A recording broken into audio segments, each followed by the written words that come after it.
All right. All right. So, namaste to everyone and hello to everyone. Also, shalom to everyone, because today we have with us a very erudite scholar from Israel, Nimrod Shiat. Mr. Nimrod is like a friend to me, is like a brother to me and a friend to me. I met him during my stay at the University of Haifa. I was with Minerva Center for Rule of Law in Extreme Situations, and he was at that time researching in West Asian studies. So before we progress with the session and we learned from Mr. Nimrod on today's topic, that means what are the various dimensions of Israel and Palestine controversy or dispute, whatever the conflict, whatever you like to say. Uh, I must give a very succinct introduction of Mr. Nimrod. He's a member of the executive board of the Israeli Association for Japanese Study, IAJS, and an alumnus of Department of Asian Studies at the University of Haifa, Israel. So with this introduction, let me present you Nimrod Shiat, and I will not be keeping you guys away from him. So here comes so welcome to the show, Nimrod. I am glad that you're here. Yeah, sure, no problem. Thank you for having me, Abhishek. Yes. So Nimrod, you know that recently this flare up in Israel and Palestine conflict has attracted many eyeballs across the world, and people are interested in various reasons to know that what are the reasons behind Israel and Palestine conflict. And I know you have a great wisdom on it, so we would like to learn from that. So, but before we go to that part, at least in India, there is a phenomena all across the world which amused us, which is called anti-Semitism. So in India, there is no such feeling called anti-Semitism.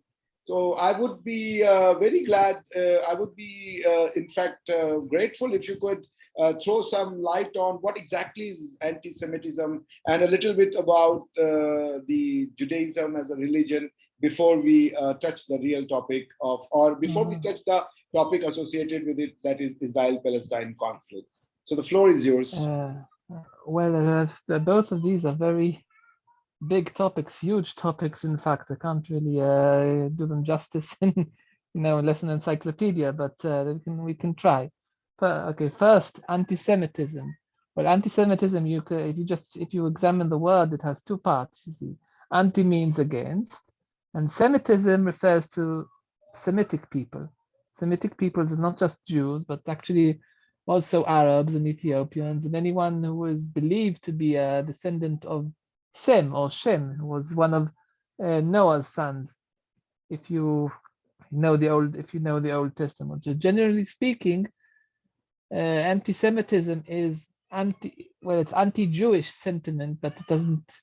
The word doesn't strictly mean anti-Jewish sentiment.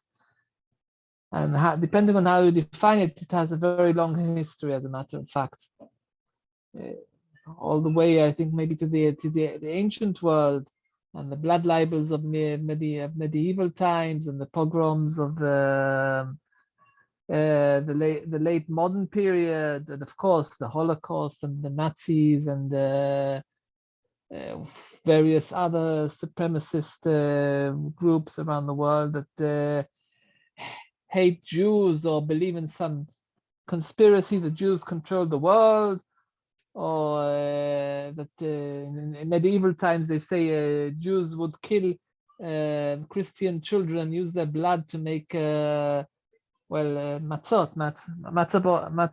are like flatbread that we eat in Passover. I mean, in India terms, it would be something like naan or roti, or one of those flatbreads you eat. Yeah. Naan, roti. I'm afraid I'm a Japanologist, not a specialist in India. Now, Judaism. Well, where do I even start with Judaism? Judaism is basically a religion. Well, most Jewish scholars would tell you that the Judaism is a religion of practice. If you practice Judaism, then you're a Jew, more or less. Yes, of course. You also need to be circumcised and various other things, and you need to abide by the dietary code. You're not allowed to eat pigs. You're not allowed to eat shrimp. You're not allowed to eat various other things that are written in Jewish laws. But generally speaking, if you're a Jew, then the first thing is you obey the golden rule, which is do not do unto others which you do unto thyself. It's the golden rule. It applies to all religions. I think there's a similar rule in Hinduism probably. You shouldn't do to others what you wouldn't want to be done upon yourself. And you have the Ten Commandments. Ten Commandments, which are basically general. A few examples. There is only one God. There is only one God. You're not allowed to worship idols. You can't kill. You can't kill. You can't steal. You can't be adulterous. Generally, there are 10 of them. You can look them up. So how did this Ten Commandment? Who is the source of Ten Commandment? The Bible says Ten Commandments are written by the finger of God, but the mediator who brought the Ten Commandments to the people of Israel was the prophet Moses. Okay, Jews like to say he was the greatest prophet. He was the closest prophet to God. You might say that the commandments were revealed to him, but they weren't revealed to him in the same sense that the Quran was revealed to Muhammad. Because Muhammad got into a trance and spoke the Quran, basically. I believe that's what the hadith say. But Moses went on Mount Sinai, and God revealed himself, or a manifestation of himself to him. And then, in the movies, it's the finger of lightning inscribed the commandments on tablets of stone. And more? Would you like to add some more? Or there's no end to it. I mean, I'm not a rabbi. What is this patriarchy and all? Because see, people in India know nothing about it. So you can tell us whatever you want, because they have no idea what is it all about. So just understand that, just take it as people here as very, very layman when it comes to their information regarding Judaism and all. The idea of the idea of monotheism and all that. So whatever you want to say in whatever you are comfortable, it will be good for us to learn. Let's start with the fact that Judaism is monotheistic. We don't believe in the plurality of God. There's only one God. Hear, O Israel,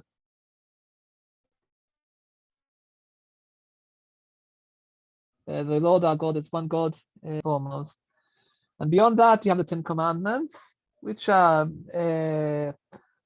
part of them are rules for conduct between a person and God, and part of them are rules of conduct between a person and other people, which is you must not murder, you must not steal, you have to respect your elders, you have to respect your parents, you cannot give false testimony.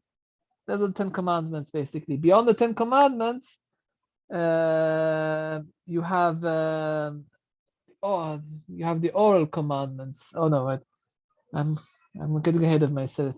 You have commandments which are written in the Bible, which pertain to things like sacrifices, which are no, because there's no temple in Jerusalem anymore, so no sacrifices. But how to deal with various daily occurrences, sickness, and how to treat women, how to treat slaves. It's all in the Bible. Beyond that, you have what's called the Old Bible, the Old Testament. Old Bible. When you're saying the Bible, you mean the Old Bible? Yes. I mean the Old Testament. The Old Testament. The Christians speak of the New Testament, but there's the Old Testament. So you believe in the word Bible for Old Testament and also for the next Testament or New Testament. Bible is the word for both the books. Yeah. If you're a Christian, then your Bible contains both the Old and New Testament. But if you're a Jew, your Bible will only contain the Old Testament. All right. There's some apocrypha, but is Bible just one book, or it's a compilation of? There are three divisions of the Bible, of what we call the Tanakh.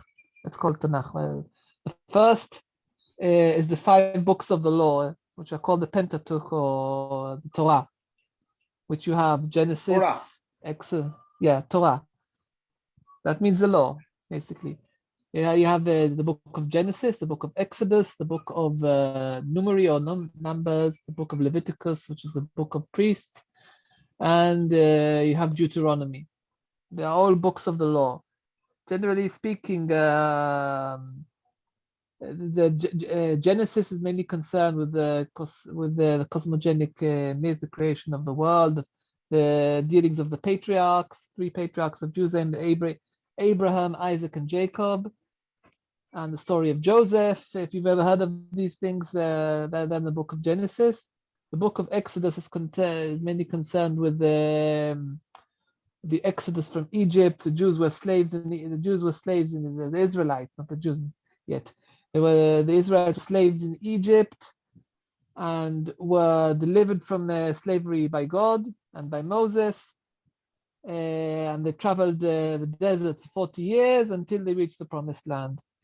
The book of Numbers is a book of laws mainly. It's largely, yes, it's a book of laws and commandments of the sacrifices and everyday conduct, and how to treat women, how to celebrate holidays, how to treat slaves, how to conquer. Then the book of Leviticus is largely concerned with how priests are supposed to work. Those are considered very boring. I mean, most people don't like these 2 books, and Deuteronomy is it's a book about them getting closer to the promised land, and Moses is old, and Moses dies, and Moses passes on the law to his successor, which is Joshua. That's the end of Pentateuch, basically. Of course, it's far more complicated than the background. I'm trying to simplify. The second division of the Testament is it's called prophets. You have the major prophets and you have the minor prophets. The major prophets have their own books. It's like Isaiah, Ezekiel,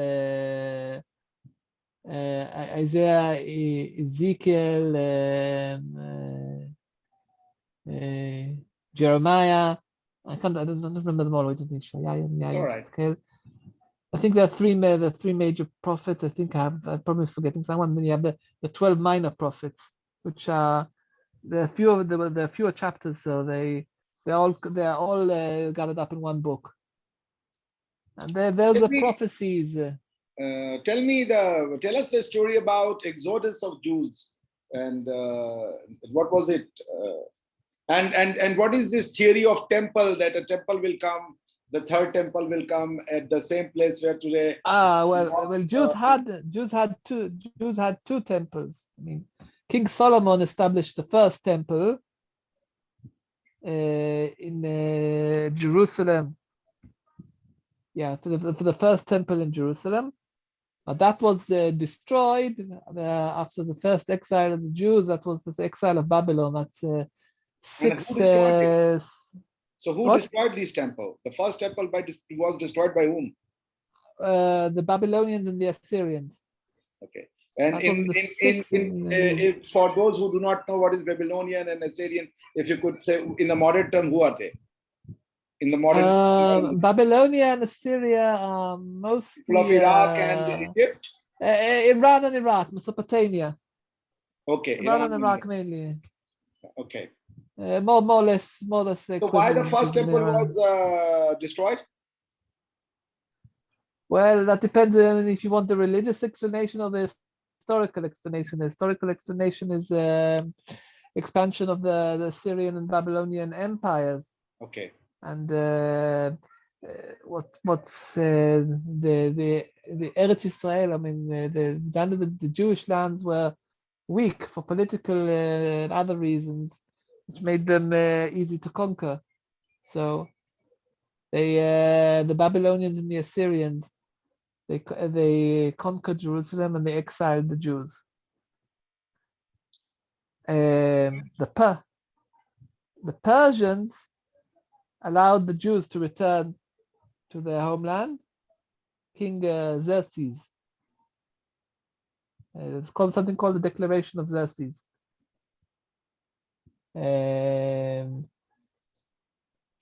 That was I'm not sure if I think that was the first or second. No, I don't remember the date exactly, but that's how the second temple was established. And the second temple was destroyed by the Romans in 70 AD, I believe. Those are the two temples. Now, if we had the first temple and the second temple, some among the Jews believe in the establishment of a third temple. But there's a problem, because where the temple is now, what do we have? The Haram al-Sharif, we have the Temple Mount. We have a problem, the problem is called Al-Aqsa. If you want to establish a third temple, you have to destroy Al-Aqsa. And you obviously can't do that because that would be the apocalypse.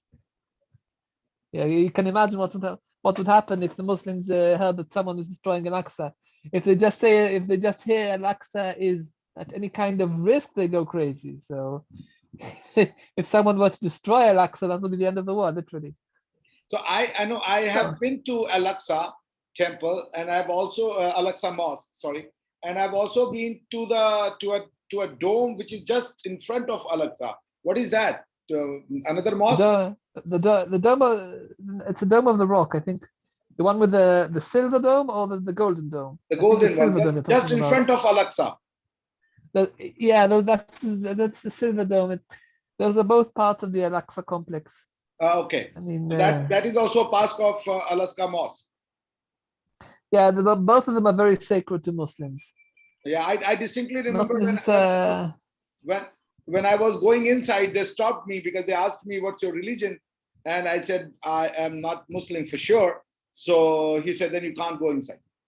Though I went to around the campus, I couldn't enter the premises of the mosque. But I could roam around in the campus. So I went to this dome part and also the main part of the. Yeah, and nearby you have what Jews believe to be the remainder of the last remainder of the temple, which is the wall, the western wall or the Wailing Wall. Yeah, the Waning Wall. Yeah, Waning means it's like a disappearing very fastly, getting thin or something, right? No, wailing, to wail means to cry. Okay. It's a wall of tears, because that's all that remains of the Jewish temple, which isn't technically true. I mean, many of the stones are much later than that. You have to dig to get to the oldest parts. I mean, I think that the parts you can see are much later. They might be Mamluk or they might even be Ottoman.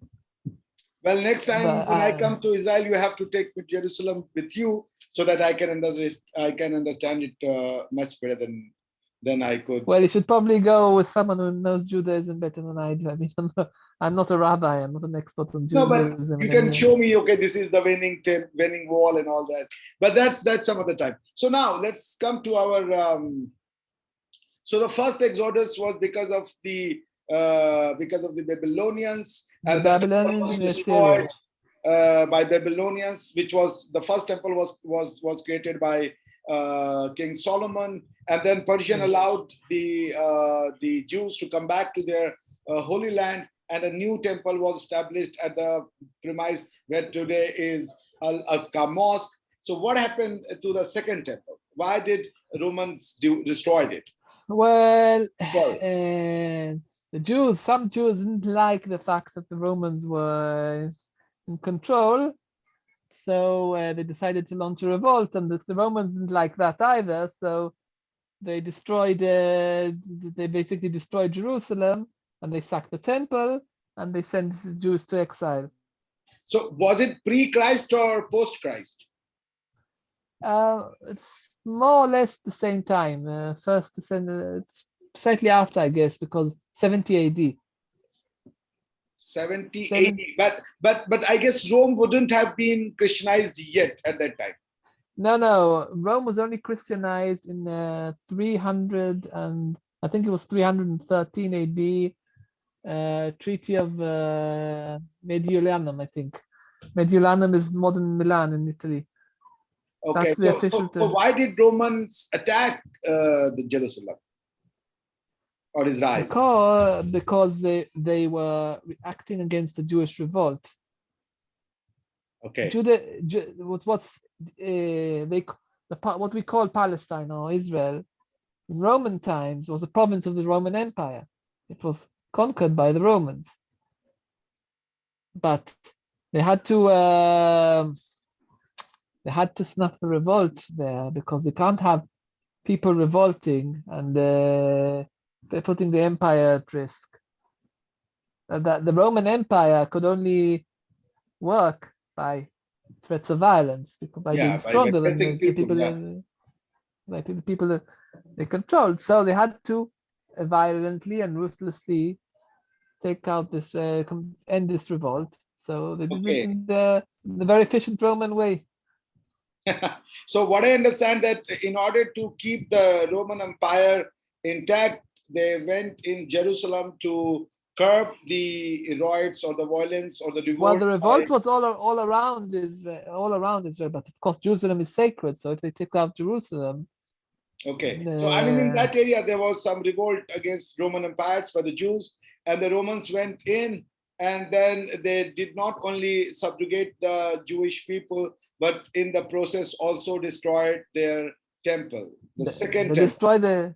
destroyed the temple. If you go to Rome and you go to the Ark of Titus, then you can actually see the Arch of Titus. You can actually see some Roman legionnaires carrying the sacred candelabrum, the menorah, from the temple. Or the famous candle with 7 forks coming out. Yeah, this it's candelabrum with 7 candles. Yes, that was part of the temple. That's an iconic image.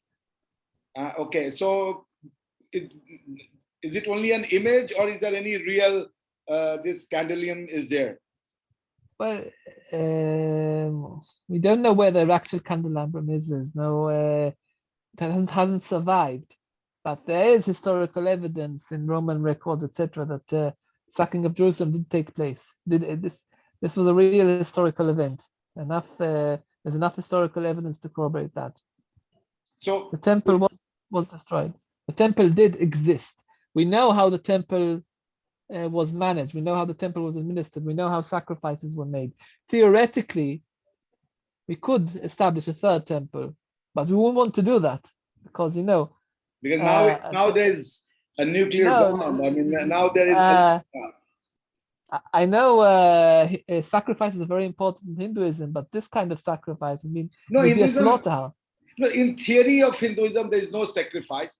In sociology of Hinduism, there may be sacrifice. But in theory, though I'm not an expert. Well, maybe I'm mixing this with the Vedas because there's something about sacrifices that only a Brahmin can sacrifice or make rituals of fire.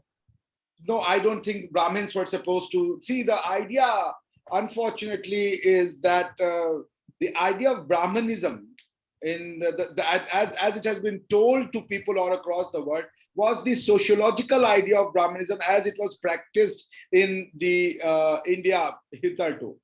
But the theory of Brahmanism was that any person who is in the business of or in the activity of acquiring the knowledge, it was never supposed to be based on your birth, or it is based on just because your father happened to be a Brahmin. But then, of course, I do not know. There was so many, because India was attacked from so many sides, and more than I've not read what our ancestors have written about us, but I have only read what others have written about us. So they have told us that okay, we were Brahminicals and Brahmins were bad. They were subjugating the lowest caste, which was Shudra, and so on and so forth.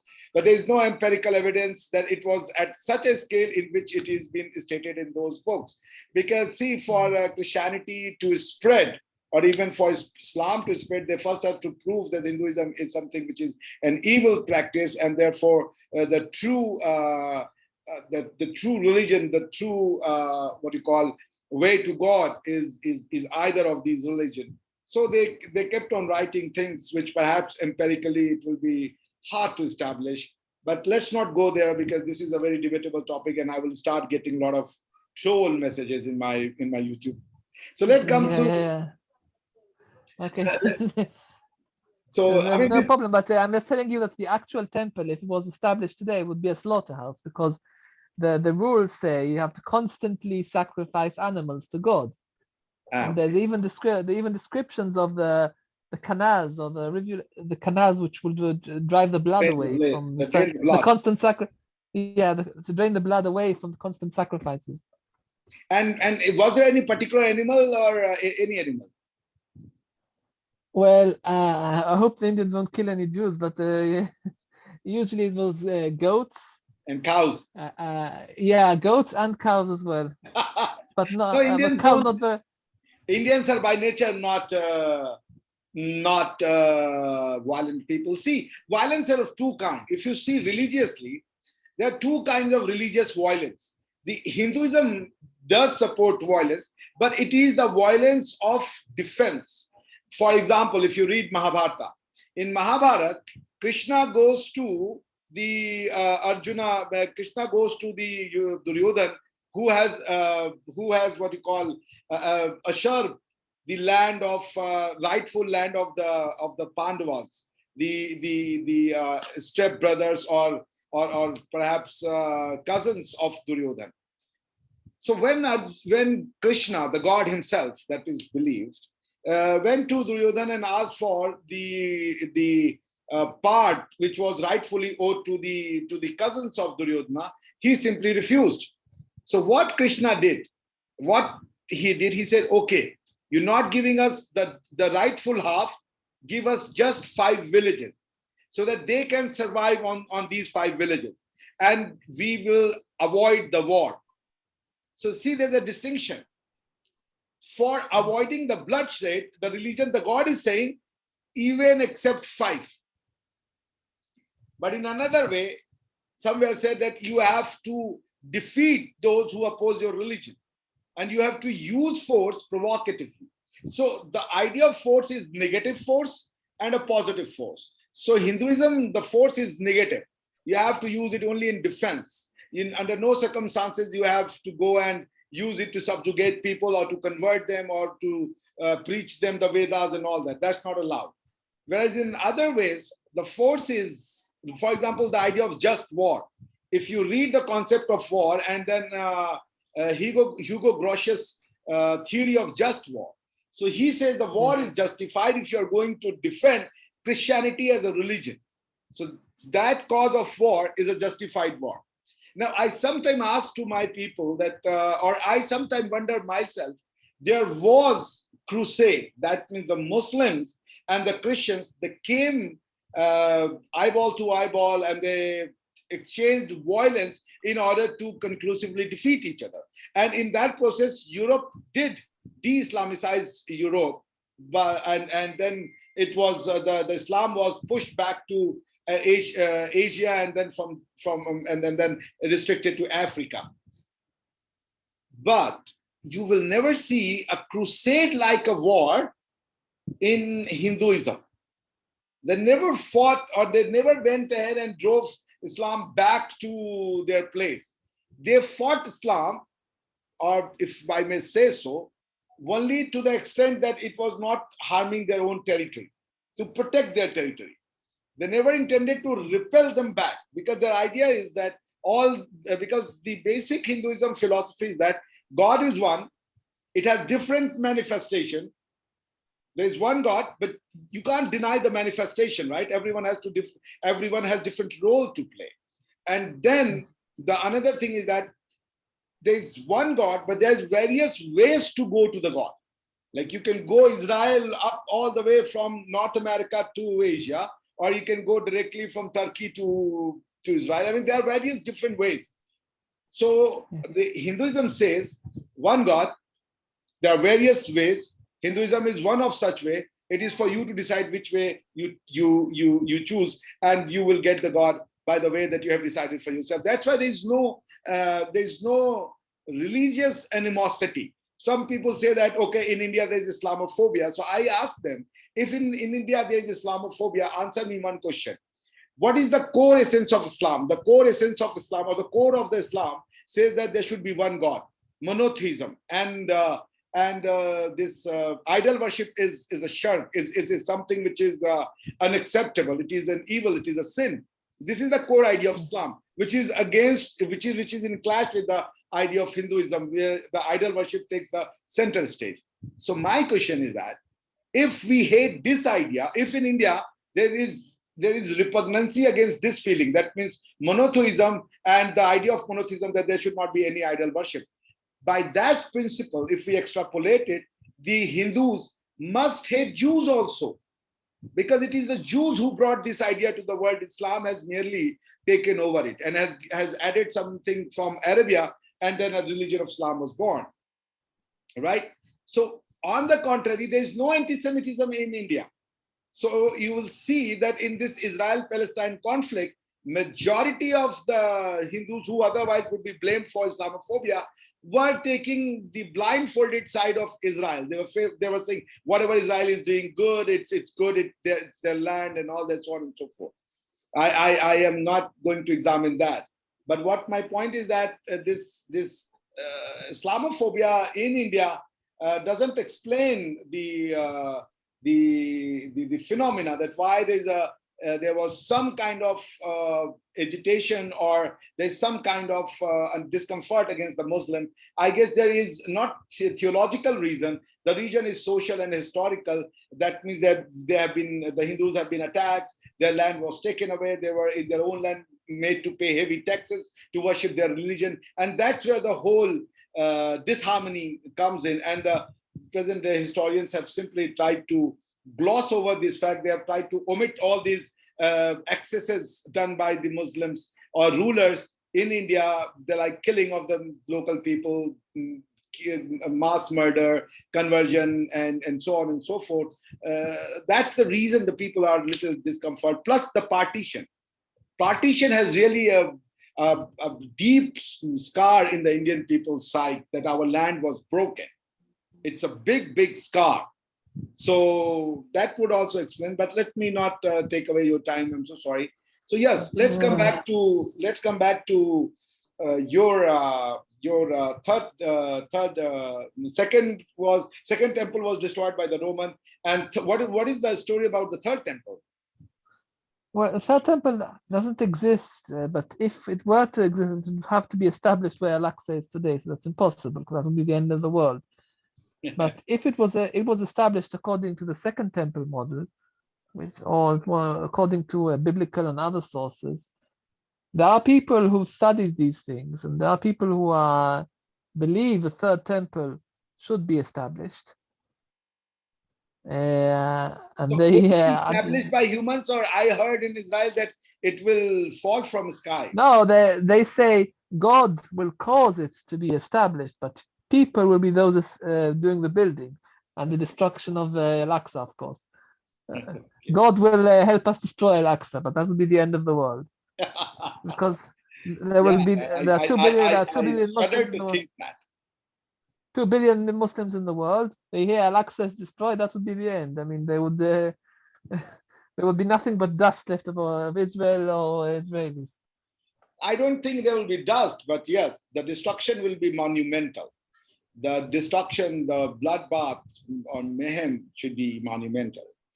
So, okay, let's come to our today's. You want to know the history of the Israeli-Palestinian conflict? Yes, if you can tell us about it. What is this conflict all about? Is it religious, or is it something more? Well, religion is more of a tool used by both sides to justify their positions in this conflict. But at the end of the day, the conflict is territorial. I mean, we have a strip of land which we Jews call the land of Israel, and Palestinians call Palestine. And that's the same strip of land, and both of these parties believe that they they should own it. Why they believe that is a long story, and it's very, very, very complicated. But generally speaking, it's a byproduct of colonialism. The whole idea of the whole idea of conflict between Israelis and Palestinians began in the late 19th century, in the Ottoman times, when the Jewish national movement, when the if you heard of Zionism, have you ever heard of Zionism? What is Zionism? Zionism was, well, Zion is the old one of the names of Jerusalem. So it's the nationalist movement of the Jewish people who want to return, or desire to return to their ancestral homeland, which is Israel. And part of the problem is the Zionist says, hello? Hello, Yeah, hello? I can hear you. Okay, the Zionists say a land without people returning to people without a land. Okay. But the problem is that wasn't the case. There were people in the land. The Palestinians say that there were no Jews in Palestine at the time. There were only Palestinians, but that's also wrong, because there were always Jews in what we call Israel, but a very small number. They were concentrated in the 4 holy cities of Israel. I don't know if you were ever told about the 4 holy cities of Israel. Jerusalem is just one. They're actually The other 3 are? 4. The other 3 are Hebron and Tiberias and Safed. Different places. Hebron isn't very far from Jerusalem. That's where the tomb of Abraham is, the patriarch Abraham. I'm not sure. It's called Ma'arat HaMachpelah in Hebrew. I'm not sure what it's called in English. That's one city. There's a small Jewish community there, but there's a community of hardliners, of zealots. There are far more Palestinians and Arabs in Hebron than there are Jews at the moment, and it's a crazy situation where the IDF has to protect these zealots from the Arabs all around them, and the Arabs have no rights. It's an absurd situation. The other 2 are Tiberias and Safed. Tiberias is on the shores of the Lake Kinneret, and a lot of old tombs there, and it's associated that Tiberias and Safed are associated with Jewish mysticism, Kabbalah, if you've ever heard the term. Kabbalah. Kabbalah, it's Jewish mysticism. Okay. So what is Kabbalah? Mysticism? Well, the Kabbalah mainly believes in an esoteric reading of Judaism. Okay. Believes in angels and curses and blessings and sages with mystical power. It's also a philosophical interpretation of the sacred writings, but I'm no expert on this here. Plenty of books for anyone who's interested in English too, actually. You could read Gershom Scholem, for instance. He's very good at explaining what Kabbalah is. But basically, think you can, even if you take a Hinduist text, for example, you can read what it says. You can interpret it as a work of literature, as a work of history, maybe as a work of anthropology.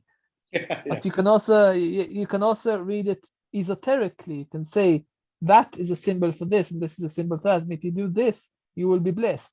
But if you want to curse someone, I don't know if you can do that, but if you read the text a certain way, you can curse someone with a certain ritual. I don't know. But any text which is any sacred text, or a text which is defined as sacred, you can read it literally, you can read it critically, and you can also read it esoterically or mystically. You can do that with the New Testament too. There are Christian mystics the same way that there are Jewish mystics and there are Muslim mystics, the Sufis. You have them in India. Actually, I at one point studied the Muslims of China. There's a large community of Muslims in China, in Ningxia, and Islam got Muslim of China, basically China from India. all these Uyghur Muslims are basically Turkmenistan, I mean, present-day Turkey. So they are the siblings of. No, I'm not talking about Xinjiang. I'm talking about Ningxia. Ningxia, they are Naqshbandi Sufis, and then they came from India. Well, I have no idea. Sufism, it is told, is a mild form of Islam, which was used to convert people because they sang and Hindus went crazy and then got converted, which I think. Well, Sufism is a mystical kind of Islam. It's whatever. It's less about the core. I'm not against Sufism. All I'm saying is that. Of course not. When interpreted correctly, Sufism is one of the most wonderful aspects of Islam. I mean, they believe in unifying yourself with God.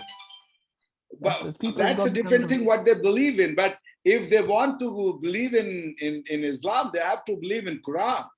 And Quran, if it's in conflict, your personal belief and the belief in Quran, then the Quranic belief has to prevail. You can't simply say that Sufism is a mild form of an Islam. There's nothing like that. You have to be Quranic Muslim. That's it. No other Muslim. Yeah, I know. Yeah, but you can be a Muslim if you believe the Shahada, right? And if you practice the Arkan al-Islam, the 5, right? The 5 pillars of Islam, which is the Shahada and these are sociology of 5. These 5 pillars are not literally the core 5 pillars of your belief system. These 5 are the manifestation of your belief system. But your belief system, which will take you to the God ultimately, is the Quranic way. You have to believe in each and every verse written down there. You have to accept in totality. Yes, of course, because Islam. That's why Islam means submission. Yeah, you can't question the word of God. You have to submit to it totally and completely. And if you are questioning the word of God anywhere, I mean, then it's not a word of God anyway. So fair enough. That's a fair point. But the case is with any text, with any sacred text, you can read any sacred text in a mystical way. You can treat it symbolically. You can treat it mystically, and you can develop esoteric rituals around it. Yeah, that's what I'm saying. True. It's really so that's what Kabbalah is. Kabbalah believes let's come back to our Israel-Palestine. Yeah, well, okay. That's where the problem started. Zionism wants to return to there was a whole, in the late 19th century in Europe, there were nationalist uprisings, right? It was a product of the Enlightenment. Nationalism replaced religion. So one of the nationalist movements was the Zionist movement, which sought to establish and return Jews to their homeland after 2,000 years of exile. That's where the problem started. And so Jews began emigrating from Europe to what was Palestine in the 19th century, and that's where the whole thing began. So these were the dying days of the Ottoman Empire. Let me ask you this question, because this is very interesting point you have made, that the Enlightenment in Europe replaced religion with nationalism. That's a huge statement, and that's very interesting, in fact. So let me understand this. So this Jewish movement, as started by Theodor Herzl, to return, Zionism. Yeah, which is called Zionism, means return to Mount Zion, where the land is. That's Zionism, right? So, so and spearheaded the book, the Der Staat, the Judenstaat. Two famous books by Herzl. The Judenstaat is the one, and Alt-Neuland. You know what Alt-Neuland is? The new old land. You were in Hamburg, you know German, you know a little bit of German. So so this whole movement, because I want to understand, this is a very interesting question here, that the Jews started identifying themselves more as a nation and less as a Jews, or is being a Jews a nation unto itself? For example, in Islam, as Indian Muslims believe, that it constitutes not merely a religion, it constitutes entire brotherhood, which is a kind of nationhood. So the Islamic brotherhood means if you're a Muslim, I'm a Muslim, so we are brother by irrespective of the geographical division that separate us, right? So Islamism is more and a nationalist or what we call a kind of fraternistic idea than a religious idea, or are we to say that this fraternity is so mixed with religion that it is hard to distill, or it is hard to bring out both from each other because they're so intertwined. I mean, if you say Islam, the brotherhood would always be there. Similarly, if you say Judaism, the nationhood would always be there. Or can we say that Judaism and nationalism are two different things? That's a very complicated, it's a very complex question, because they're very much intertwined. But the Zionists were essentially secular. Zionism is essentially secular, but there's also something called Jewish nationalism. No, but was their demand secular? Was their movement secular? In orientation, it was secular, yes. They wanted a homeland for the Jews. So that's what I'm saying. They want to can't be secular. Well, they didn't think about it that. They didn't think of it that way. They want a homeland for the Jews, because the Jews are the people who are to return to their homeland. Doesn't mean that the homeland they return to would necessarily be a Jewish state. What do I mean by a Jewish state? They don't mean they want to return to a theocracy. They want to establish a modern state. But that's all right. People, form of the government and the nature of the state, I'm not discussing, because we have not gone there yet.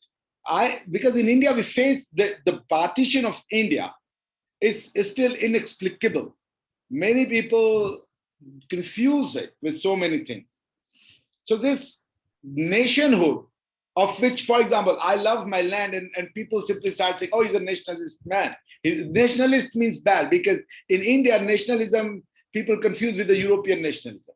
Whereas India can never be a nation as it is comprehended in Europe, because that nation is very myopic nation. People are a group of people with a similar language, similar food, similar culture, similar habit, like German, French, and all that would form a nation. And in India, there are thousands of nations like this. It's a subcontinent. I mean, it's a continent in itself. So that explains a lot. So India is not a nation. So if I love India, I definitely am not a nationalist person. So what I'm trying to say, that this idea of nation that we are accused of for loving our land, that you're nationalist, or loving our culture, people say that you're nationalist. I'm simply trying to say that the idea of nation is basically seeded in, or it's basically glued in, or genetically intertwined in the Semitic religion, that once you create Judaism, the relationship between one person and the another person is constituted, which otherwise in constitution would be the political relationship, but that two persons come together and constitute a group where they can live together, is the religious manifestation. And that's why a nation is born, a nation takes a birth because of religion.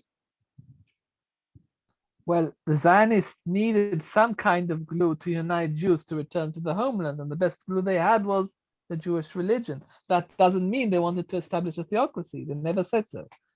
I mean, okay, some of them were more religious than others. And later on, when Israel was established, after the Six-Day War in 1967, you have the Jewish nationalists who followed Rabbi Kook and other things. And they're more messianic. They believe that the original, the historical parts in central Israel, where the settlements are, should also be redeemed. The early Zionists. How do you justify claim for a religious claim to make a secular state? Are you getting my point? You say Israel is a Jewish state, and if it's a Jewish state, but the state is secular, This doesn't make sense. If you had to be secular, why couldn't you stay back to the different parts of the world where they were secular states they were establishing anyway? Yeah, you're mixing things. When the state of Israel was established, the Declaration of Independence of Israel says Israel was to be established as a Jewish and democratic state. Yes, correct.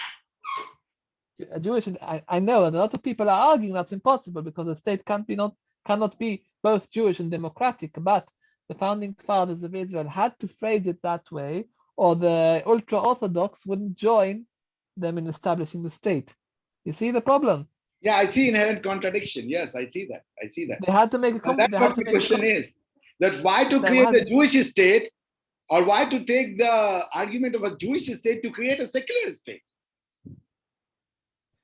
Because there was no way to create a secular state. There was nothing to join the people together in creating a secular state without Judaism, because Jews were everywhere in the world, right? Zionism was primarily a European movement. I mean, Jews from the Orient, from North Africa and from Asia and from other places, they came for different reasons. They came for religious reasons, but the first people who came, the first Zionists came to Israel in the 19th century. They were part of the Zionist movement. They wanted to redeem the land. They wanted to settle here, to return Jews to their historical homeland. So, what's your take on this Palestinian demand? Are they justified?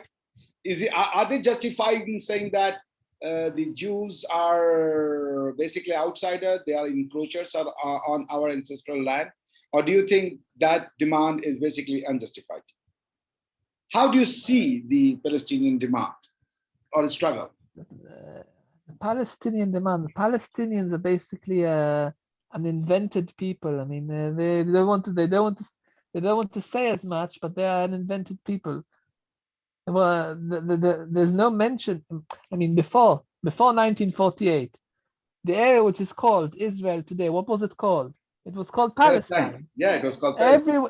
Everyone who lived there during the British Mandate and beforehand, they lived in Palestine. Everyone was Palestinian.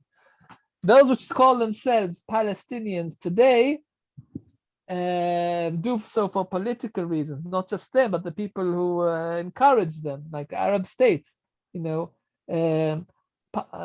when the Arab states declared their independence from colonialism, when Egypt became independent, when Syria became independent, when Lebanon and Morocco and most of the Arab world became independent, part of their nationalism was based on hating Israel and encouraging the Palestinian cause. You see, that's part of the problem. But the truth is that everyone in this country is Palestinian, as a matter of fact. Palestine is Israel, and Israel is Palestine. Yes. So where is how this word Israel, was it there before Palestine, like thousands of years ago, or it was all the time Palestine? No, Israel is an old word for Jews, or it's one of the names of Isaac, actually. Someone, Spirit of God had descended upon. That's what it means. Okay. Okay. But and Israelites were the people of Israel. So the ancestral, the historical, the religious homeland, which you might call a concept, is Israel. The state, which was established in 1948, was called Israel, but it replaced something that was called Palestine. And it was called Palestine by the British Mandate. It was called Palestine by the Ottomans and by the people who came before them. What the Palestinians want is something that wasn't there. I mean, they can argue the land wasn't empty when the first Zionists came here, but the people who lived there, the farmers, etc., they never identified themselves as a separate nation, which is called Palestinians.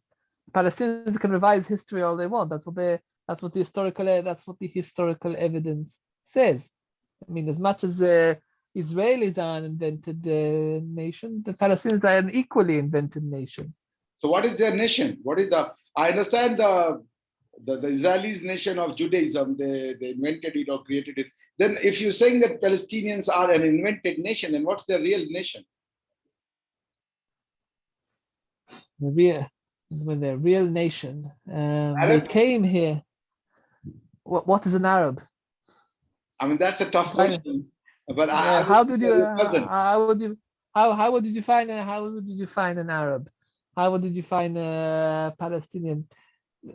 What you call Palestinian, they came here from various places of the world, but after the War of Independence, the early state created a very big refugee problem, you see, and so many of the refugees spread what part of the British Mandate, they made a partition, right? Yeah. Partition of what used to be Palestine into Palestine and Transjordan. So many Palestinians emigrated to Jordan. A lot of Jordan is Palestinian, and there are Palestinians, or the people who identify as Palestinians, all over the world. They are refugees, and the Palestinians are in fact many of them identify as refugees to this very day, and they want to return. They speak of the right to return to their homeland, which is Israel, and their capital is Jerusalem. But if they do that, there won't be a state of Israel anymore. We can't allow that. That's part of the problem. We can't allow that. But as much as Israel is invented, Palestine is invented just the same. So you can't. An idea is very tenacious. It's very difficult to change an idea, and if they believe in the imagination that there is such a people of Palestinian, then they act accordingly. That way you can say all nations are imaginations, nothing else. So yeah, there's a whole, yes, of course. There's a whole book about it, Imagined Communities. All nations are Orientalism, and there's one more book by Cambridge University professor or Oxford University. I'm forgetting his name, but his book on nationalism, what is nationalism. Of course, he was explaining the European nationalism and all that. So let me ask you this question. Perhaps we should wind up in 10 minutes. That although it's very interesting, I'm enjoying it, and thank you for your so deep knowledge. So let me ask you this question. Do you see the Israelis in their present form as they are treating Palestinians as something which is justified? Because when the United Nations gave that formula of 2 states, the Palestine was all over what is present day Israel. But now Palestinians are reduced to pockets, very small little pockets, because the green land is now green patches. So how do you see that? Well, that's because of the settlers, but whose fault is that? I mean, several times, several governments before Netanyahu tried to reach a peace agreement with the Palestinians, and they were always refused because Palestinians would not accept a compromise. That now we have as suggested by the UN resolution 181. Part of that, yes, but mostly I think some of it was based on a return to 1967 lines. Okay. Okay. There were all kinds of creative solutions, including by Barak, for example, who went very far in offering the Palestinians a lot, and they still refused it. I mean, they could have reached a compromise, but their actions suggest otherwise. They don't want that compromise. They want everything, and that's if we just examine that part of things, and if we don't take into account the Iranian proxies. You see, because for various reasons, the Iranians consider Israel as a small devil, and they support Islamic resistance. People, I've heard about Hamas. Yeah. But do they know what Hamas means? No. Hamas is an acronym. For? In Arabic. Harakat al-Muqawama al-Islamiyya. That means Islamic resistance movement. Notice Once again, what is Hamas? In Arabic, Hamas is حركات المقاومة الإسلامية. Okay, حركات is a movement. مقاومة means resistance. Islamia means Islamic, so Islamic resistance movement. It's an acronym. So note, it's Islamic resistance movement, not nationalist resistance movement. And they're supported by Iran, and Iran is Shiite. So now you get into the conflict between Shiites and the Sunnis. Yeah, that's makes it so interesting that Arabs and others, after the 7 days war, have taken reconciliatory approach towards Israel. But for some inexplicable reasons, Iran has never reconciled with this fact. So that is also interesting. But Iran and Israel used to be really close before the Islamic Revolution, when the Shah was the ruler of Iran. Yeah. We actually had an embassy in Iran, in Tehran. Oh yeah, is that? Yes, there was an embassy in Tehran. We were with very good relations with the Shah. The Islamic Revolution, or mainly the Islamic Revolution, which caused the present state. The people forget that. I mean, people don't remember that. Where we had and many Iranians, they really like Israelis, by the way. I mean, there's a radio station here in Israel which broadcasts in Farsi, and the Ministry of the Foreign Affairs maintains a web Facebook page and other things in Farsi as well. And many Iranians, they say they love Israel, but they can't do anything about it because the government is mad. The government is insane. Okay. So yes, go ahead, please.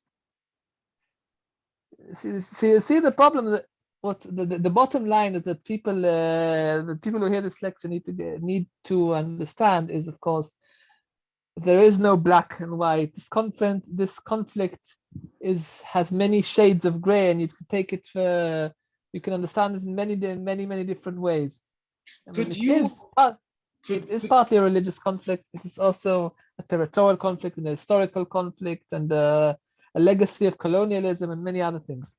If you have to, or if you could give colors to these shady area or the entire conflict to various different identifiable colors, how, in terms of percentage, how much of it would be religious? How much of it would be, of course, territorialities? How much of it would be nationalistic? How much of it would be more political?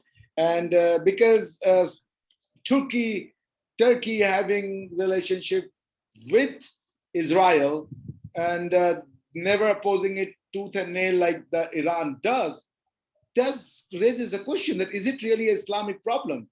Because few Islamic states, like recently, I guess Kuwait has accepted Israel and some other. I mean, the Abraham Accords, the Abraham Accords that recently took place. Yes, the United Arab Emirates, and Bahrain and Sudan. Yeah, they have accepted Israel. So all I'm trying to say, if you could give like 10% of the conflict is religious, or 50% is religious, 20% is political, 30% is nationalistic. If you have to categorize these layers in terms of percentage of the contribution of various dimensions, how would you do that? Well, the most important aspect is territorial. If you solve the territorial problem, the rest can be. So that's the central problem. It's all about territory. So leave that aside. It's how to grab territory. That's the question. What are these shades? Is it okay? Let me ask you this: of 100 possible numbers, right? The first dimension, which is religious, how much is the religion reason for the Israel-Palestine conflict? Of 100. It's less than people think. I think it's more like 30 or 40 or something like that, because religion is used to support both parties' arguments, but it's not the core reason. The Israeli-Palestinian conflict isn't Jews against Muslims. Yes, that's what I want to know. And because why? There are Muslim states in the world which are pro-Israel. Exactly. The Central Asian states are pro-Israel. I mean, Yes. The Indonesians don't say so, but they are too. Yes. Malaysians, the Malaysians not, but there are many Muslims in the world that don't hate Israel. So it's not Judaism against Islam. Yeah. So here, that's where my point is, because that's what I don't understand. If it was just Jews versus Muslim or Islam, then the problem would have been very easy to understand, but it's not really, right? So 40% of it is, let me ask you this question. 40% of the problem is religious. Let me ask you this question. If today all the Jews in the Israel, including the settlers, convert to Islam, would this solve the problem forever? Hypothetical and obnoxious, but I just want to understand this. Do you think that the Palestinian would be embracing them with open heart? Well, that assumes that the Palestinians are monolithic. So I would have to ask which Palestinians would accept them, because Islamists. They say Islamist Palestinian, those who are hardcore or very devout Islamist. Well, no. Even if everyone in Israel would be converted to Islam, they wouldn't be Shiite, and they wouldn't be supported by Iran. No, they would have to be killed. Well, that's a very valid point you have raised. Yes, that's correct. That's correct. Because anyone who isn't a Shiite Muslim or is a kuffar, right? And all kuffar have to be killed. That's what ISIS said, right? We have to kill all the heathens. We have to kill them. I distinctly remember there was an incident where ISIS got captured, got hold of certain people when they were really gaining territory in Iraq and other place. So they got hold of some 9-10 people, and they asked them who is Muslim, and those who could recite the kalma, they were just let go, and those who couldn't, and many of them were Indian Hindus, they were simply killed just because their inability to recite kalma. So that I understand your point. I mean, it's a very well made point that if all the Muslims, all the Jews are converted, what ism of Islam would they follow? And if they are Sunni, then if they are against the Iran, and if they are the Shia, then they are against the Sunni world, Saudi Arabia, etc. But yeah. If you ask an Islamic fundamentalist, and you can't, even if you are Muslim, then you might not be Muslim enough. There's a similar problem with Judaism, of course. You're not Jewish enough. I mean, yeah, because Islam is, if I'm not mistaken, 60% Judaism, right? The core of the Islam is all Judaism. Well, for example, food. If Muslims can eat anything the Jews can eat, the dietary laws are very similar. I mean, Muslims don't eat pork, and the Jews don't eat pork. But the question is not this, but the question is, it is the Jews who first said you should not eat pork, and then Islam simply followed it. Yes, I mean, Muhammad says so. It says so explicitly in the Quran. It says, we do believe in Moses, we do believe in Abraham. Of course, Abraham is the founding prophet of Islam, right? And we even believe in Jesus. There is a word for Jesus in Arabic, Isa. And he appears in the Quran as well. Yeah. So, because Islam came after Judaism and came after Christianity, it was the 7th century.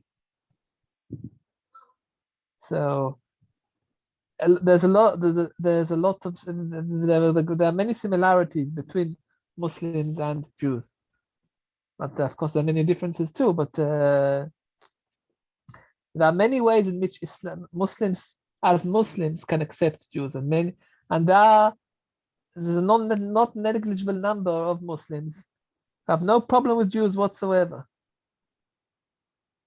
I know many of them. Yeah. They have no problem with Jews, and they have no problem with Israel. Pakistan's present prime minister, his first wife was a Jew, Jemima. Well, yeah, that's a Jewish name. Yeah, Yemima. That's right. But even if the entire state of Israel were to convert to Islam, if you ask, that answered my question. So from this hypothetical question, one thing is settled. It's not Jews versus Islam problem. There are many layers. There are many more dimensions to it, right? Well, it's mainly, if you're not saying Jews against Muslims, but it's the invented concept of an Israeli versus the invented concept of a Palestinian. It's a conflict of narratives rather than the conflict of religion. I mean, let's not go by that principle. Then every human ideology which is not to be discovered in nature, like the behavior of an object, is invented. I mean, the idea of marriage is invented. The idea of Brahmanism, idea of celibacy, everything is invented, is artificial. A law itself is artificial. The state of nature is like whatever you can do whatever you want. So that way everything is invented. Whatever is created by human is basically an invention because it was not to be discovered. So if human wanted to live in a civilized manner, they had to invent it. This is called law. This is basically the very phenomena of law. And then the entire debate of this theocracy and the modern day state system is the divine sovereignty versus popular sovereignty. That means where is the source or the legitimacy of the ruler? Is it with the Allah or is it with the people? And so on and so forth. So I'm not too much a fan of this invented theory, because by that principle, everything that human has created to live together is invented because it was not to be found in the nature in its natural form. Humans have to create a concept of society and then the rules to run the society and then more rules to divide the society, giving birth to more societies, calling themselves nationals, patriots, principalities, whatever you call them. Now nation state. Everything is invented because whatever human does is basically an artificial act, because humans are not bestowed with this, or it was not bestowed in the nature. It was not something to be traced in the nature. That's what my idea. Well, of course, but you could say that, but there is also a great legal dimension in this conflict too. It's also a conflict of international law, right? That is again an invented thing. Yeah, I understand. So please go ahead. Well, you have the problem of the Palestinians defining themselves as refugees, and refugees have a specific definition in international law, right? The problem of settlement is also essentially a legal problem because the Geneva Convention does not permit it. No, settlement would not be something that the Geneva Convention will be concerned with technically. But what I understand, what the Israeli legal position is, that part of the land that they have acquired post 1967 war, which just fell upon their lap because of the victory and they occupied the land. They say that since we have the administration, but our administration of that land is not same as the administration of our mainland, which is Israel. Rather, we administer that land as occupied forces. Therefore, we apply the international law of occupation because that territory we do recognize is not ours, but is occupied. So they themselves, in the Israeli Supreme Court, I guess after High Court is Supreme Court. So in Israeli High Court, they have accepted this notion that self-imposed international legal application, international humanitarian laws, law of occupation would be applied, because under the Hague Convention of 1907 and 1907, the law of occupation says that you are not supposed to make a drastic change in the local administration. And in Geneva Convention 4, the chapter 2 of the Geneva Convention 4, which deals with the occupation land, it's an occupied land. It also says that administration should remain largely untouched, and your legislative and administrative power is only to the extent of your military necessity, and any legislation or administrative action beyond your military necessity would be illegal. But this will not be the true for the mainland of Israel, because they can their lawmaking power is infinite. Right? Okay, and the concept of a two-state solution or a one-state solution, those are both legal constructs too. They are. And if you believe in a two-state solution, then where do you draw the borders? And what you say, what is how and You how do have you? to tell me rather, because I'm very interested. And this will be the last question. So, what is two-state? Because I've read the General Assembly resolutions on that, and both the countries did not follow the instruction. They were asked to create their own constitution. Israel also started to create constitution, but it did not. Although it did create basic laws, exercising. Maybe I'm sure you talk to Israeli legal scholars, and the Yes, basic I laws read it. I read are a lot about it because it was my they thesis. form the equivalent of a constitution in Israel. The basic laws. It's very difficult to change a basic law in Israel. It requires a very large majority. Yes. So they're the closest thing we have to a constitution. Yes. Yes. These are constituent laws because exercised made not as a legislative power but as a constituent power of the Knesset. And the Knesset has also said that basic laws, which is a statute basically, is superior to any other statute. So if there is a conflict between normal statute and in this basic laws, so the basic laws triumphs or prevails over the other statute. Though although both are statutes at the end of the day. So let me tell you, what is your take on two-state solution? What is the problem? Well, the main problem with the two-state. Well, there are a few problems with two-state solution. There's a big problem called Jerusalem, of course, because Jerusalem is sacred to Jews, sacred to Christians, sacred to Muslims, and we can't have it. And both sides declare it as their capital. So you have to reach some kind of creative compromise. And the partition plan originally called it to be international. That's yes, one problem. The General Assembly resolution, yes, correct. Made it a international city. Yes, and the second problem is where do you draw the borders? Because you have 1949 lines and you have 1967 lines, and so you have to decide where you draw the borders. And number three, there's a very big problem with settlements. What are you going to do about the settlements? You just try and dismantle a single settlement. It's not going to work. It's going to be a civil war. Yeah, not only civil war. I guess this will be a world war because Americans and the European forces, who are the guarantor of the Israeli state, they would be dragged in. They won't be able to sit silent. They have to take a side here. So two-state solution is going to, it's largely impossible, I believe. Neither a one-state solution would mean that one party or the other would have to be removed, either removed monstrously, as in the Holocaust, or removed humanely. You seriously paraphrase, maybe taking some. No, let me understand. You're saying that two-state solution is no more viable? It's extremely difficult because you have three huge problems. Okay, the one problem is Jerusalem. That might be soluble, might be.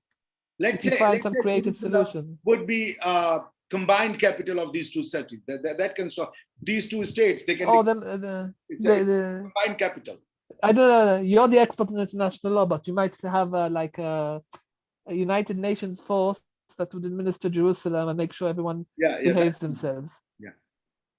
Yes. Something like UNIFIL or something like that. Yeah. The United Nations could be a guarantor. Okay, but Jerusalem is soluble, but the problem of where to draw the borders and the settlements those two aspects make a two-state solution impossible. That I want to know. Do you think these settlements are now completely permanent, or they can do a compromise for peace, for a larger peace? Well, there was almost a civil war in Israel when they tried to when they dismantled the settlements where Gaza is now. Yes, there was almost a civil war. So imagine you go to the West Bank and you try to take the settlements there. And there are far more settlements there than there were in the Gaza area. I mean, there's an actual city there, Ariel it's called. So can you imagine destroying a city and moving all the people inside Israel? It's never going to work. And many of the more extreme settlers are actually messianic. I mean, they believe they have a sacred duty to settle the ancestral lands of Israel that appear in the Bible, which are Judea and Samaria, and you call settlements.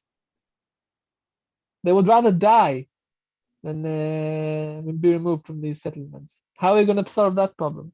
I mean, if some magic you would manage to get them to agree to be subjects of the Palestinian state, then there might be able to be a solution, but I don't think that's possible. Maybe the other way around. Or, I mean, you could think of something like Switzerland, but I don't think that's work because we'll end up with something like Yugoslavia, probably not like Switzerland. Yes. The reason the canton system in Switzerland works is a complex as a large constellation of complex historical circumstances, but it does work. But he tried to do something similar in Yugoslavia and in Czechoslovakia. Still didn't work. Didn't work, and we ended up with a bloody civil war, which is what we're going to get if we try to do something similar in Israel. Yeah, you could. I mean, you could go to the South African route. You could try something like apartheid, but that's in the eyes of the international community, that would be equally monstrous. Nobody liked apartheid. Nobody liked apartheid, right? Yeah. And Israel is accused of apartheid now by people who don't understand what apartheid is, actually. But never mind. They see things do you see the Israelis' action now as justified, or do you think they are little bit or they are excessive?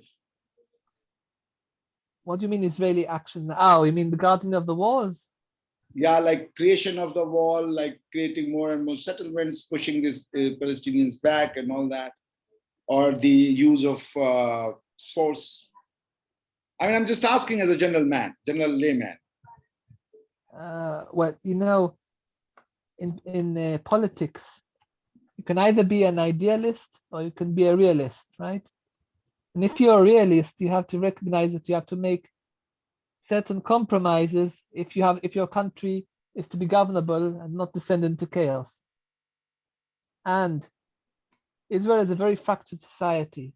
So if you want to make Israel governable, you have to balance the various factions against each other. And the settlers will never agree to some of the things you said. The settlers won't agree to some things, and the ultra-Orthodox won't agree to others, and the right-wingers won't want something like this, and the left-wingers won't want something like that. You have to be a realist. Otherwise, if you try being a idealist, it's not going to work either. It's a problem of realpolitik, right? You're right. You're right. Absolutely right. Yeah, in your own country as well. You always have to make compromises, otherwise nothing's going to work. No, politics is the art of the compromise. I guess Israel and India can't be compared because there are in general politics, you can either be an idealist or you can be a realist. Your idea, I understand, that humans are by nature so diverse. Like you can't have one ideology accepted by all, right? So be it political ideology, religious ideology, or any ideology, no one can, consensus in humanity is impossible. The more people, the more diversity of opinion and worries and insecurities. I understand that. And Israel, since it's not a, what you call organic state, like there are three kinds of states: settler state, colonial states, and organic state. American state, United States of America, it's not an organic state. It's a settler state. People went from Europe, made their colonies, and then settled themselves. Yes, they forgot, and they ignored the Native Americans. I'm sorry? They ignored the Native Americans that were already there. Ignore. They subjugated them. They killed them. They changed their culture. Yes. I was speaking sarcastically. They were genocidal to us. Well, by the way, they are called Native Indians because also of the mistake of the Europeans. Because Columbus, the person who is credited for the inventing America or finding America for the world, basically given the task of coming to India. He set the sail to come to India, and then he thought that the world is flat. Yes. So he ended up in America, and when he saw the first people on the Caribbean shores of the American continent, he thought these are my Indian people. So he called them Indian. Oh, these people are wearing these kind of dresses and all. And he gave them the Indian name. So poor chaps, like they are Apaches and other tribes there, poor chaps, because of us, they are called Indians, but they're not Indians. It's us. And they are unfortunately sufferers because of the foolishness of, or if not foolishness, at least mistaken identity by Columbus. He got confused. So anyways, it's such a wonderful, talking to you is always a learning experience for me, Nimrod. I must say that I learn a lot from you. So we are, let's give you another 5 minutes for your concluding remarks on this whole Israel-Palestine topic. How would you like to conclude it? Well, if I had to conclude, then I would ask people approaching this conflict to approach it with a critical eye and not necessarily to believe what they're told, because there's no such thing as objectivity, and there's a whole universe of subtlety behind the statements made and positions presented, say, in the media. What you see is only the surface level of a much deeper more complicated situation. There's a reason for why this conflict has remained intractable for 100 years. Because it's associated, it's intertwined with so many aspects, other aspects, whether it is religion, whether colonialism, nationalist ideologies, politics, not just of Israel versus Palestine, but also politics in the Arab world. I mean, many Arab nations, part of the establishment of their political system was based on the idea that we support the Palestinian cause. That's one of the pieces of glue that joins a nation together. We're going to express solidarity with our Palestinian brothers and sisters. So you really need to not accept things at face value and acknowledge the depth and the complexity of this conflict. And if you agree to do that, then there are sources that can help you. I mean, there are many books, there are many resources. And I would ask you not to necessarily believe the partisans from either side, even if they're so-called intellectuals, because they usually speak their own opinions. Those opinions are not necessarily established in facts. You can be selective with facts, just like historians are selective with their facts. Because history is everything that happens, right? History is anything and everything that happens. But you can't report anything and everything that happens. You have to make a certain selection. The selection that you make is the perspective that you convey, and the perspective you convey also contains the omissions you did not convey, which have to be conveyed by others, which is why it is important to cross-reference sources and also to hear both sides of an argument. I mean, you teach law students, Abhishek, and you know the first rule of law is the law is always bilateral. The argument is always between two sides, not one side. One-sided law isn't a law. One-sided law isn't law. That's chaos or it's brutality, but it's not. The only absolute system of ethics is religion. And we say we can see where that gets us.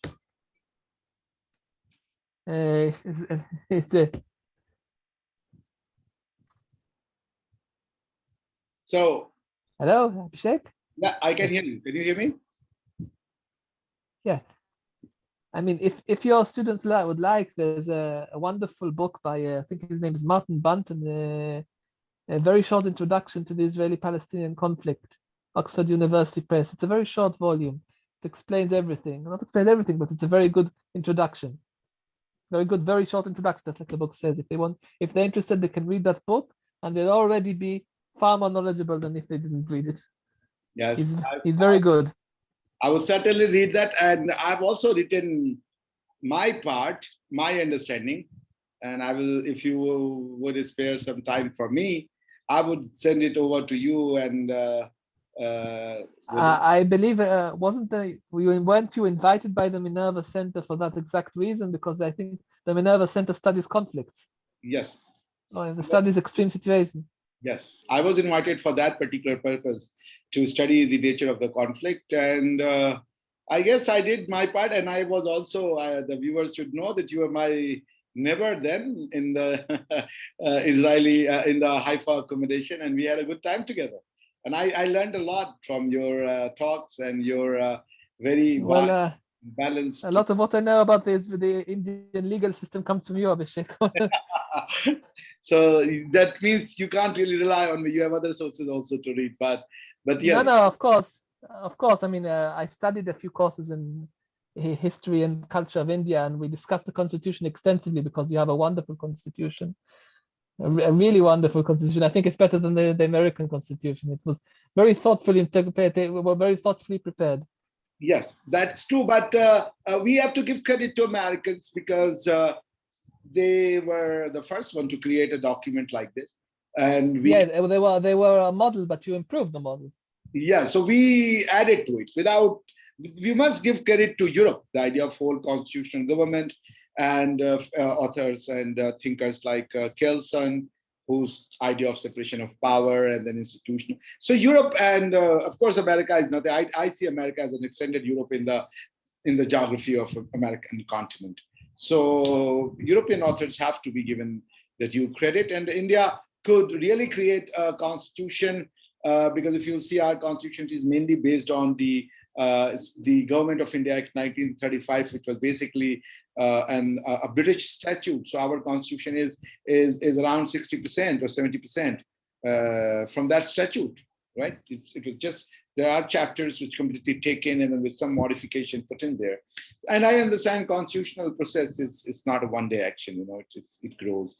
But a constitution can be amended. The American Constitution has been amended several times.